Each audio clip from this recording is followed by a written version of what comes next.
DEBmock from 2020 for Leaving Cert Ordinary Level Mathematics, Paper 1, Question 3. This is an algebra question, and you're asked, there's three parts to it. The first part is solving a linear equation. Second part is solving two linear simultaneous equations. And the third part is involving a rational algebraic equation which involves solving a quadratic to be able to get the answers. So we'll work our way through it. Part A. Okay, so we have a certain amount of complexity to it, negatives, brackets, bits and bobs on either side of the equal sign.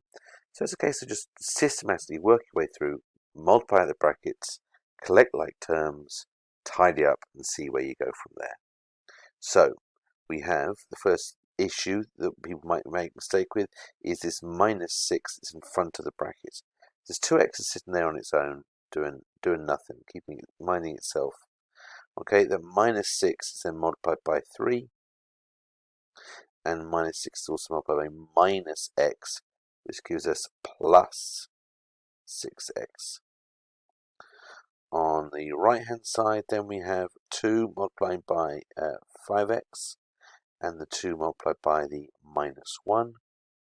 And now that's all that 2 does. It doesn't then carry on because the brackets are closed. So that minus 10 is just on the end. Much like that 2x is sitting there on its own, this minus 10 is sitting on its own. Brackets and the multiplication only happens immediately upon what's actually in the brackets. So left hand side ties up to become 8x and minus 18. The right hand side ties up to become 10x and minus 12. Bring the x's onto one side, numbers onto the other. So I have more x's on the right hand side, so I'm going to actually get rid of the x's that are on the left hand side. So if I take away 8x, I'm left with 2x. And if I now get rid of that minus 12, I have to add 12 on the other side, so I end up with 2x being equal to minus 6. So what I do there, I took away 8x from both sides, and then I added 12 to both sides. So halving minus 6 gets us minus 3. Minus 3 is the answer for 5 marks. Moving on to the simultaneous equations question, which was worth 10 marks. Obviously, there's always, more than one way of doing it. Some people would just look at this and go, right, okay, either blindly take the y's and make them the same number, and that's fine. So if we take our first equation and we're going to multiply that by 2, so we'll get minus 12x plus 10y, being equal to 52.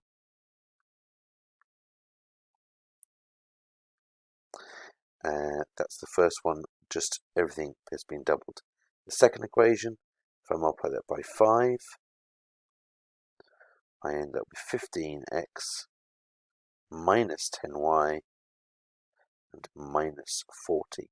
So why have I multiplied the first one by 2 and the second by 5?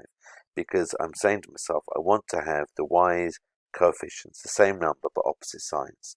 So what common multiple of 5 and also 2 is there? So well, 10. So how do we get 10? Double that. How do we get 10 here? I multiply by 5.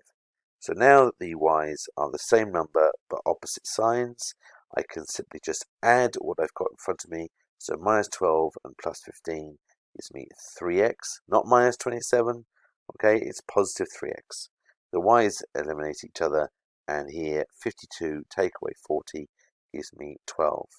Well, if 3x equals 12, 1x will equal a third of that, which is, I divide by 3, the answer is 4. Once you have the x value, you would substitute it back into one of the equations, whichever one is simpler, whichever one involves less negatives. Well, I suppose they're both equally difficult and easy. They've got negatives in. I'm going to take the first equation and substitute my x value into there. The reason being that is because I've got a positive y, so it's nice to have a positive thing that I want to get. So minus 6 lots of 4 plus the 5y is equal to 26. So all I've done there is I've replaced the x term. So minus 24 plus 5y equals 26. So if I add 24 to both sides, I get 50. Divide by 5, I get 10. So my solution is x is 4, y is 10. What I could then do is double check that it's correct. Okay, so if I were to put 4 and 10 into that equation, would I get minus 8? So 3 lots of 4 is 12. Take away 2 lots of 10, which is 20. So 12, take away 20, what do I get?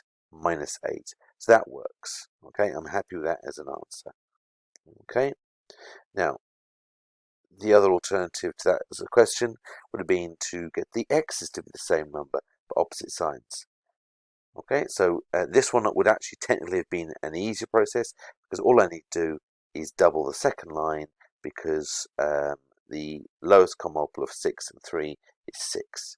So the first equation stays literally just as it is, minus 6x plus 5y being equal to 26. And all I do is double the second equation. When I do that, I get 6x minus 4y equals minus 16. And if I add those together, the x's will eliminate each other.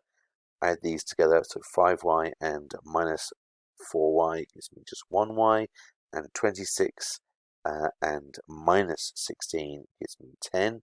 So the y comes out very, very quickly. So again, substitute that into one of the first two equations, whichever one is simpler. So I don't know, I mean this one, I'll go through the second equation instead. Okay, so put 10 into here. So 3x minus 2 lots of 10 is equal to minus 8. So 3x minus 20 equals minus 8. If I add 20 to both sides, I get 12. If I divide that by 3, I get the answer 4. So there's two different ways of getting the same answer. Note that you could also solve this by just randomly guessing the numbers and getting just the right numbers. Now, if you're going to do that, you do need to show your substitution. So you do need to show that, okay, so I'll give you an example here where you substitute these in and show that they work. So if I put them into the first equation, what is minus 6 lots of 4 plus 5 lots of 10?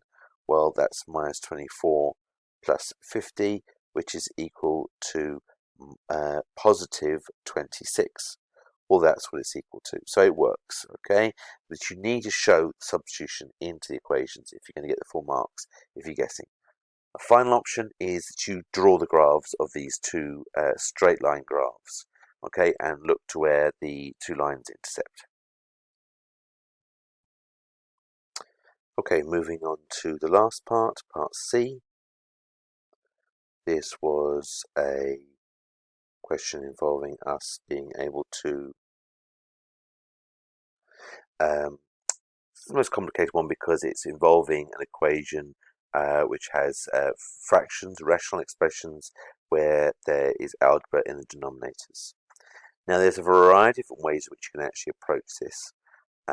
Now, my feeling in the matter is effectively you just multiply out by all the denominators. Okay, so you multiply out by x, you multiply out by x minus 1.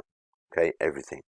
So if you think of the numerator 1, and you've got another numerator which is minus 3 lots of x plus 1, and you've got another numerator which is minus 1. So each of those numerators are going to get multiplied by all the denominators. Now, what ends up happening is when you multiply this by x, effectively all it's doing is cancelling out the divide by x. Okay, so all that you see, okay, I will go through this fully. So 1 over x, if I multiply that by x and also by x minus 1, what's going to end up happening is that x and that x are going to cancel each other out. Okay, minus 3 lots of x plus 1, when I multiply that out by all the denominators, Okay, so multiply it by x and also by x minus 1.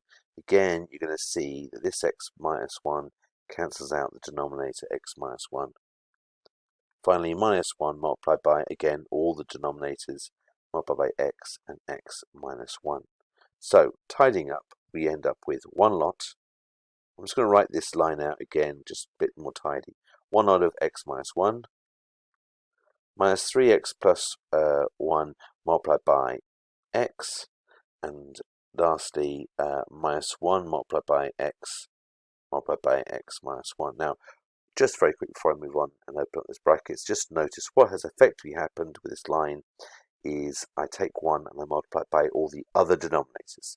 So 1 is being multiplied by x minus 1. This minus 3x plus 1 is being multiplied by all the other denominators, in which case this is being multiplied by x. And the minus 1 is being multiplied by all the other denominators, which in this case is both x and x minus 1. So a quick fix way of doing this is if you multiply each numerator by the other denominators. Okay, so moving on, multiply this out, x minus 1. Now here we're going to be slightly careful. This minus 3 multiplied by x multiplied by x plus 1. Okay, you'll be slightly careful how you multiply it out. So minus 3x multiplied by x gives you minus 3x squared, and minus 3x multiplied by 1 gives me minus 3x. On the right hand side, minus 1 multiplied by x is minus x. So minus x multiplied by x gives you minus x squared, and minus x multiplied by minus 1 gives you positive x. If we then decide to bring everything onto one side and equal it to 0, well, the highest power here is x squareds. Where is there more x squareds? There's more x squareds on the right hand side because it's minus 1 as opposed to minus 3. So if I bring everything onto the right hand side, if I add 3x squared, I get a total of 2x squared. If I add minus 2x, well, sorry, when I do the opposite of minus 2x, okay, that's adding 2x, so I end up with 3x, and when I do the opposite of minus 1, that's add 1. I eventually end up with my quadratic, which is 2x squared plus 3x plus 1. Now you'll have your own ways in which you want to do it and show your workings and so forth. But that basically is the quadratic equation that we end up with. So, and that's what you have to solve. So, solving that using either the minus b formula or by factorizing it. Okay, so the minus b formula will look like this. You'll have b is 3, so minus 3 plus or minus the square root of 3 squared minus 4 lots of, now a is 2 and c is 1. Make sure that the square root is across the entirety of that, b squared minus 4ac, and the divide is across the entirety of this, okay, divided by 2 lots of a, which is 2 lots of 2. So if you work that through, you'll get your 2 answers.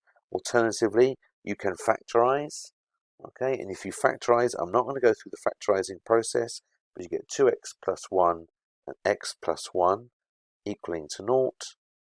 In which case you equate each of the factors equal to 0.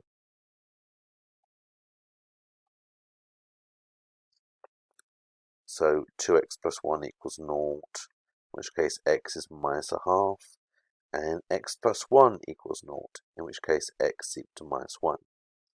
These are the same answers you would get if you went through this, the quadratic formula, the minus b formula, where you first do it with a plus, and then secondly do it with a minus.